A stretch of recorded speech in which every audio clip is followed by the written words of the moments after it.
Ladakh, a dream place for every bike enthusiast. जी हाँ, बिल्कुल सही सुना आप लोगों ने। आज हम लोग बात करेंगे लद्दाख के बारे में और आज की इस वीडियो में आपको बताऊंगा कि अगर आप लद्दाख जाने की प्लानिंग कर रहे हो बाइक से, तो आपके पास कौन सी कैटेगरी की बाइक होनी चाहिए और कौन कौन सी क्राइटेरिया आपकी बाइक में फुलफिल होनी चाहिए ताकि आपकी लद्दाख की ट्रिप एकदम वंडरफुल हो। तो अभी तक से हम लोगों ने बहुत सारी बाइकों के बारे में अपनी वीडियोस में बात किया है, लेकिन अभी तक से लद्दाख पे कोई भी वीडियोस पे बात नहीं की और लद्दाख जाने के लिए क्या क्या चीज़ें बाइक में देखनी चाहिए इस पे बात नहीं किया है। तो आज की वीडियो काफ़ी ज़्यादा इंटरेस्टिंग होने वाला, वीडियो को एंड तक ज़रूर से देखिएगा। लेकिन वीडियो में आगे बढ़ने से पहले जिन जिन लोगों ने चैनल को सब्सक्राइब नहीं किया, सब्सक्राइब भी कर लीजिएगा।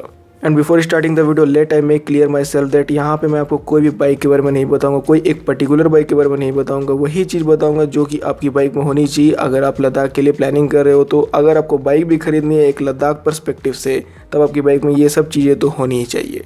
सो बिना देरी करते हुए चलिए इस वीडियो को शुरू करते हैं। तो इस वीडियो में टोटल मैं आपको 7 पॉइंट्स बताऊंगा। इस 7 पॉइंट से आप लोग अपनी बाइक को जज कर लीजिएगा कि आपकी जो बाइक है वो लद्दाख जाने के लिए सही है कि नहीं, या फिर अगर आपको बाइक खरीदनी है तो ये 7 पॉइंट्स में से कम 5 या 6 पॉइंट तो आपकी बाइक फुलफिल करनी ही चाहिए अगर लद्दाख की आप ट्रिप चाहते हो एकदम मार्वेलस हो तो सबसे पहले यहाँ पे जो पॉइंट है वो ये है कि आपकी जो बाइक है वो 150 सीसी या उससे ज़्यादा की होनी चाहिए। जी हाँ, 150 सीसी या उससे ज़्यादा की। अब यहाँ पे आप लोग ये मत बोलिएगा कि भाई मैंने तो देखा है 100 सीसी की बाइक से लोग लद्दाख मारते हैं, 125 सीसी से भी मारते हैं। तो मारने वाला तो टीवीएस एक्सेल से भी मार लेगा, लेकिन फिर भी यहाँ पे मैं आपको बोलना चाहूँगा कि अगर आप लद्दाख का प्लानिंग कर रहे हो तो आपकी बाइक 150 सीसी या उससे एबव होनी ही चाहिए। आजकल की 160 सीसी बाइक भी इतनी कैपेबल होती है कि वो आपको लद्दाख का टूर करा दे, लेकिन मैं आपको बता रहा हूँ कि लद्दाख जो है वो बहुत ज़्यादा हाई एल्टीट्यूड पे है। तो जो छोटे इंजन्स होते हैं उनका कंप्रेशन रेशियो बहुत कम होता है और हाई एल्टीट्यूड पे जाने के बाद इनमें आपको पावर की बहुत ज़्यादा लॉस देखने को मिलती है, क्योंकि इंजन के अंदर भी एयर और फ्यूल का मिक्सचर जाता है। और एयर से आप लोग क्या समझते हो, हवा तो किसी को दिखती नहीं है, तो एक तरह से ऑक्सीजन ही जाता है।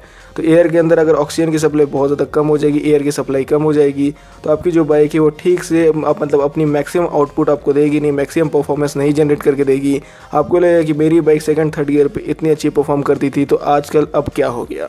So that's why I told you कि अगर आप लद्दाख जाने के लिए प्लानिंग कर रहे हो तो आपकी बाइक 150 या उससे ऊपर की होनी चाहिए। आजकल की 160 सीसी बाइकों से भी काम चल जाता है, लेकिन जितना ज़्यादा आपका डिस्प्लेसमेंट होगा इंजन का, उतना ही अच्छा आपको लद्दाख में पिकअप और परफॉर्मेंस मिलेगी अपनी बाइक से। आप लोगों ने देखा ही होगा कि लोग 200 सीसी, 300 सीसी, इवन 400 सीसी और आजकल तो ट्रेंड चल गया सुपर बाइक भी ले जाने का। तो बहुत लोग हाई कैपेसिटी वाली बाइकों को ले जाते हैं जिनसे उनको मैक्सिमम परफॉर्मेंस मिलता है हाई एल्टीट्यूड पर भी। सो अगर आपका बजट डोमिनर 400 तक का है, 390 तक का है, तब तो और ज़्यादा अच्छा है, क्योंकि इन बाइकों से आपको और अच्छी परफॉर्मेंस मिलेगी। तो ये पॉइंट को आपको कंसिडर करना बहुत ज़रूरी है। ये नहीं कि आप 100-125 सीसी बाइक लेके चल जाओ। अगर लेके जाना ही है तो आप वेट करो और बाद में थोड़े पैसे जमा करके एक हाई डिस्प्लेसमेंट वाली बाइक लेके जाओ, क्योंकि 100-125 सीसी चल तो जाएगी, लेकिन वो इतना आपको दिक्कत करेगी कि सपने में भी उतना आप लोगों ने नहीं सोचा होगा। And now moving on to the second point, वो ये है कि आपकी बाइक में 6 स्पीड गियर बॉक्स होना चाहिए। अब यहाँ पे जो सेकंड नंबर पॉइंट है ये कंप्लीटली मैंडेटरी है नहीं। यहाँ पे जैसे मैंने आपको वीडियो की स्टार्टिंग में बोल दिया था कि 7 पॉइंट है, तो कम से कम 5-6 पॉइंट आपकी बाइक में फुलफिल होनी चाहिए। बट स्टिल अगर आपकी बाइक में 6 स्पीड गियर बॉक्स है तो यहाँ पर भी आपको काफ़ी फ़ायदा होने वाला है, क्योंकि अगर आप लद्दाख बहुत ही दूर से आ रहे हो, मान लीजिए आप यूपी या फिर बिहार वार के कोई जगह से जा रहे हो, तो यहाँ पे अगर आपकी बाइक में 5 स्पीड गियर बॉक्स होगा तो थोड़ी सी बाइक स्ट्रेस खाएगी हाईवे पे। आपको लगेगा कि एक जो गियर है वो कम पड़ रही है। जैसे आजकल की कोई बाइकों में स्टिल आपको 5 स्पीड गियर बॉक्स मिलता है, इवन 200 सीसी में भी। RTR 200 4V में 5 स्पीड गियर बॉक्स आता है, बजाज की F250 N250 में 5 स्पीड गियर बॉक्स आता है। तो इन सभी बाइकों में हाईवे में थोड़ा सा स्ट्रेस आपको ज़्यादा मिलेगा as compare to 6 speed gear box bike. तो अगर आप कोई बहुत दूर की स्टेट से लद्दाख आ रहे हो तो मैं आपको बोलूँगा कि आपकी बाइक में 6 स्पीड गियर बॉक्स होना चाहिए ताकि इंजन को भी उतना स्ट्रेस ना पड़े। And now moving on to the third point, यहाँ पे ये है कि आपकी बाइक में एटलीस्ट 20 bhp पावर तो होनी चाहिए। तो आप लोग बोलोगे कि भाई फर्स्ट नंबर पे 160 सीसी बाइक के बारे में तुमने बताया, उसमें तो 16-17 bhp होती है। तो 16-17 bhp जैसे मैंने आपको बोला कि काम तो उससे चल जाएगा, लेकिन 20 bhp रहेगी तो आपको और ज़्यादा मज़ा आएगा, आपकी बाइक में पावर लॉस थोड़ा कम होगा। जैसा मैंने आपको स्टार्टिंग में बताया कि हाई एल्टीट्यूड पे वो जगह है तो वहाँ पे एयर, ऑक्सीजन ये सब का लॉस होने लगता है। तो जितना आपकी bhp अच्छी होगी उतना ही ज़्यादा आपको अपनी राइड में मज़ा आएगा। सो एक क्राइटेरिया मैंने 20 bhp इसलिए रखा है क्योंकि 20 bhp की जो बाइकें हैं वो आसानी से आपको 2 लाख के अंडर में भी मिल जाती है, जैसे कि RS हो गई, NS हो गई। जिक्सर 250 नेकेड वाली में भी आपको 20 bhp से ज़्यादा का पावर मिलता है। साथ ही में डोमिनेट 250 जैसी बाइकों में भी आपको 20 bhp से ज़्यादा का पावर मिलता है। तो more the power more the fun you will enjoy in your Ladakh trip. वैसे जिन जिन लोगों को लग रहा होगा कि उतना ज़्यादा पावर का लॉस होता नहीं होगा, तो ऐसा बिल्कुल भी नहीं है। हाई एल्टीट्यूड पे सही में पावर का लॉस होता है। जब ह्यूमन बॉडी लॉस करने लगती है तब तो वो मशीन है। तो 20 bhp कम से कम आपकी न्यू बाइक में होनी चाहिए। अगर आप लोगों ने अभी तक से लद्दाख पर्सपेक्टिव के लिए स्पेशली बाइक नहीं खरीदी है तो 20 bhp वाली बाइक खरीद लीजिए। टॉर्क कम भी होगा तो चलेगा, क्योंकि टॉर्क तो रोटेटिंग फोर्स होता है, पिकअप उकअप का काम में आता है, तो लद्दाख में ज़्यादा आपकी काम आएगी bhp।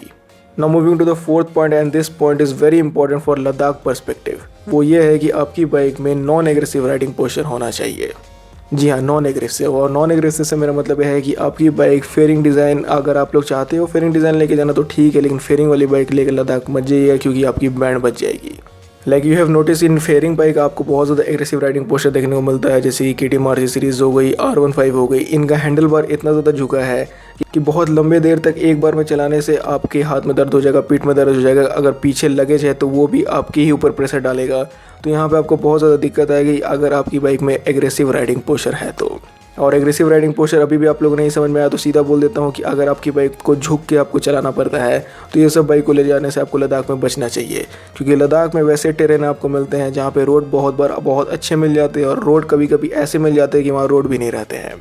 So water crossing, snow वाली एरिया को क्रॉस करते वक्त और ऊबर खाबर सड़कों पे चलाते वक्त अगर आपकी बाइक की हैंडल ऑलरेडी झुकी हुई है तो यहाँ पे आपको बहुत ज़्यादा दिक्कत होने वाली है, कम्प्लीटली आपका बैंड बच जाएगा। और वहीं अगर आप बहुत किसी दूर के स्टेट से लद्दाख को विजिट करने जा रहे हो, जैसा मैंने आपको बताया कि यूपी, बिहार, झारखंड या फिर मतलब इंडिया के ईस्ट रीजन से जा रहे हो लद्दाख को विजिट करने के लिए। इनफैक्ट अगर आप दिल्ली से भी जा रहे हो तो दिल्ली से भी मेरे को लगता है कि लद्दाख अच्छी खासी दूर है। तो ये सब जगह से अगर आप लोग लेके जाओगे, ऊपर से आपकी हैंडल बार झुकी हुई है, तो आप लोग समझ ही लीजिए कि आपको क्या होगा। तो मैं चाहता हूँ कि जो मेरे व्यूअर्स सब्सक्राइबर्स R15 ओन करते हैं वो थोड़ा सा कमेंट सेक्शन में अपनी फीडबैक दे, अपना ओनर एक्सपीरियंस दे कि हाईवे पे जाने पे उनके साथ क्या होता है। हाँ, बहुत लोगों को हो सकता है कि आदत हो गई होगी, लेकिन फिर भी लद्दाख ऐसी टेरेन है कि जहाँ पे अगर आप झुकी हुई बाइक को ले जाओगे तो वो आपको और झुका देगी। सो फोर्थ नंबर पॉइंट इसलिए बहुत ज़्यादा इंपॉर्टेंट था, जैसा मैंने आपको बताया दिया। अगर लद्दाख पर्सपेक्टिव से आपको अभी तक बाइक नहीं मिली और बाइक खरीदने जा रहे हो तो ऐसी बाइक बिल्कुल भी मत खरीदना जो कि झुकी हुई हो। हल्की फुल्की झुकी हुई होगी तो चलेगी, जैसे कि आजकल की नेकेड बाइकें होती है, या फिर RS 200 हो गई, जिक्सर SF 250 हो गई। ये सब एक तरह की स्पोर्ट्स टूरर बाइक है, इनका हैंडल बार उतना नहीं झुका हुआ है जितना कि RC सीरीज़, R15 या फिर कोई और एग्रेसिव बाइक का आपको मिलता है।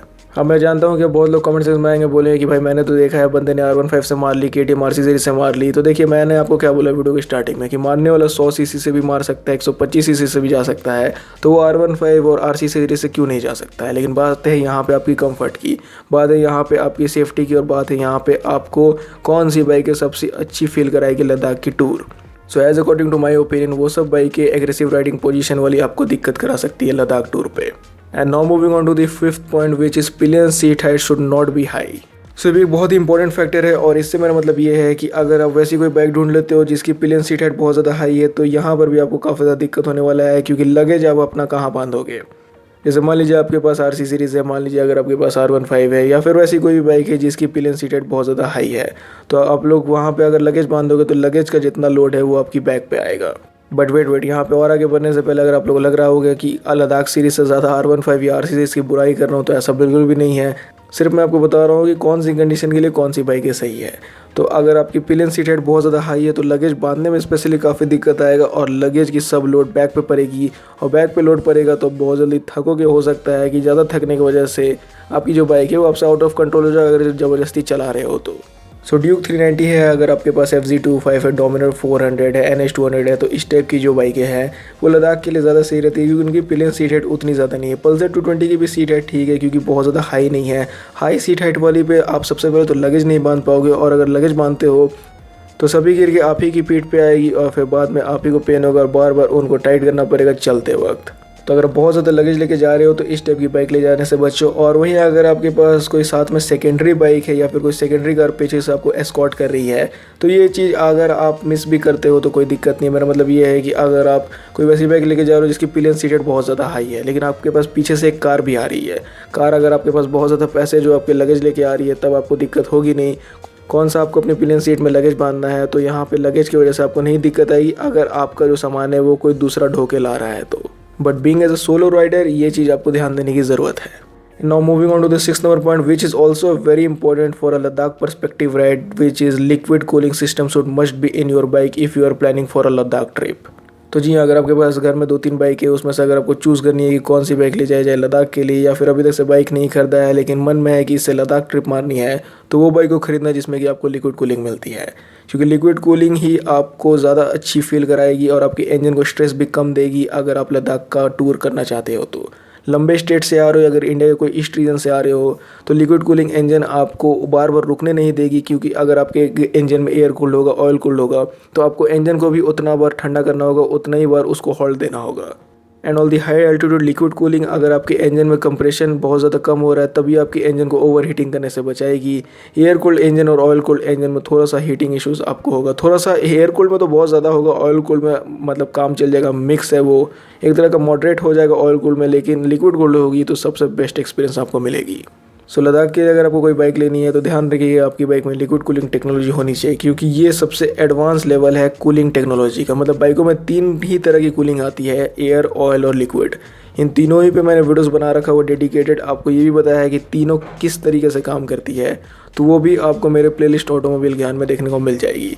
तो इसलिए लिक्विड कूलिंग टेक्नोलॉजी होनी चाहिए अगर आप बहुत लंबे राइड करना चाहते हो तो 6 नंबर पॉइंट देखो मैंने बात कर लिया। बात करने वाले हैं इस लिस्ट की लास्ट और आखिरी पॉइंट के बारे में, लेकिन इस पे बात करने से पहले मैं आपको रिक्वेस्ट करना चाहूँगा अपने न्यू चैनल के बारे में जिसका नाम है फास्ट ब्रेक रिव्यूज़।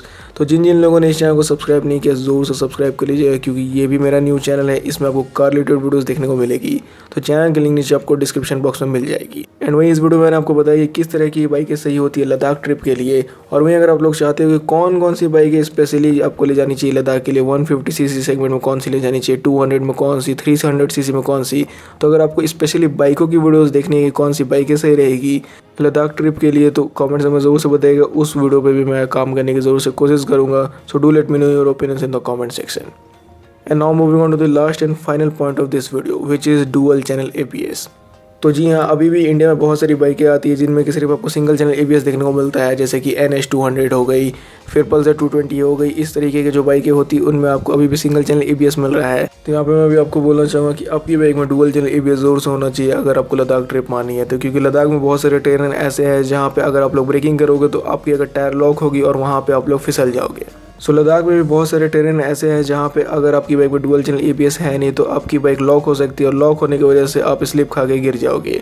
और वहीं आपको, जैसा मैंने आपको बताया, बहुत लंबे दूर से आ रहे हो लद्दाख को विजिट करने, तो ये सब कंडीशन में भी अगर आपकी बाइक में डुअल चैनल ABS है नहीं तो हो सकता है कि हाईवे पे जब आप लोग सडन ब्रेकिंग करो तो आपकी ब्रेकिंग डिस्टेंस बढ़ जाए एंड हो सकता है कि कुछ मिस हैपनिंग्स भी हो जाए। तो डुअल चैनल ABS भी बहुत ज़रूरी है लद्दाख ट्रिप के लिए, क्योंकि स्नोई सरफेस, मड सरफेस में अगर आपकी टायर एक बार लॉक हो गई तो वहाँ पे गिरने से कोई नहीं बचा सकता है। टायर लॉक होना बहुत ही ज़्यादा वर्स्ट सिचुएशन क्रिएट कर देगा अगर आपकी बाइक लद्दाख में है तो। सो इसलिए डुअल चैनल ABS भी ज़रूर से होनी चाहिए आपकी बाइक में for a Ladakh visit. So till now we have discussed total 7 points on this video which you should must consider before taking your bike to a Ladakh visit। उम्मीद करता हूँ कि ये वीडियो आपको पसंद आया। अगर पसंद आता है तो लाइक, शेयर, सब्सक्राइब करना मत भूलिएगा। और अगर आपको उस वाली वीडियो पर भी इंटरेस्ट है जिस पर मैंने आपको बताया कि लद्दाख जाने के लिए कौन कौन सी बाइकें बनी है, कौन कौन सी सीसी में, तो कमेंट में बता दीजिएगा। उस टॉपिक पर वीडियो बनाने की कोशिश करूँगा। फिलहाल के लिए आपको वीडियो देखने के लिए थैंक यू।